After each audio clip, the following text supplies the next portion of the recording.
Our CBS News Texas Canine Companion, Lonestar, is here in studio with us, as well as his incredible handler, Larry.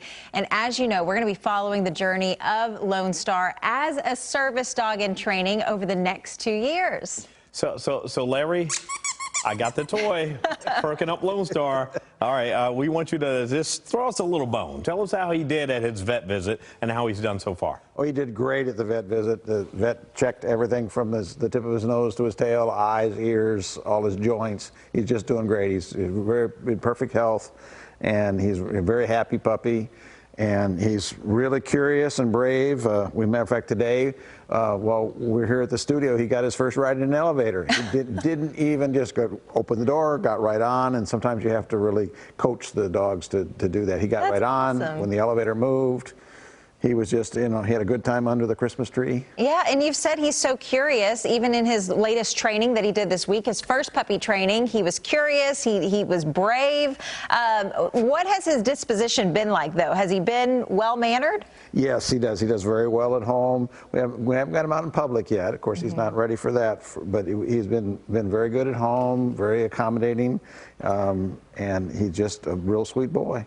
All right, so we know it's going to be a process before he becomes a full-time service dog and he's out from underneath your care. But speaking about service dogs, because you've had several, what is the major misconception people have when they see full-grown service dogs? Well, they think it's a pet often, and they try to treat it like a pet. They try to pet it, and they try to interact with it instead of interacting with the person.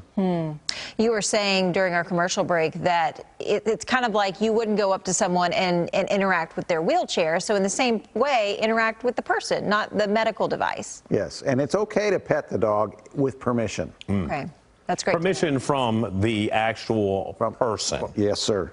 Okay. So what about, I know we're waiting on some puppy shots, but then you're going to be taking him out and about places. What will that kind of look like? Well, we'll start slow. We'll go, we might go to one of the big box stores that has concrete floors. Okay. So there's, and he'll get to walk around, but we'll go in off time. We won't go when it's real busy, so it's not overwhelming. But I think he could take almost anything. He's really doing a great job. With that said, Larry, for our audience who's following this journey along with us, give us one word to describe Lonestar right now.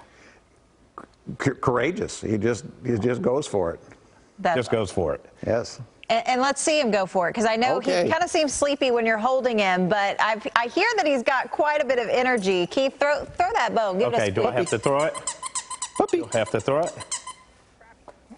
All right. Lonestar! He already knows how to Lonestar, get that bone. Get that bone. Get that bone, Lonestar. That's amazing. Well, Lonestar is, of course, adorable and obviously doing great work, going to do great work, especially in 2 years from now. Larry, we appreciate you and the sacrifice and time that you spend to train him. And before he gets too off, we'll let Larry go catch him. But there goes Lonestar. Yep. And there we go as well. Check back in with us later for another update. And we also thank Canine Companions.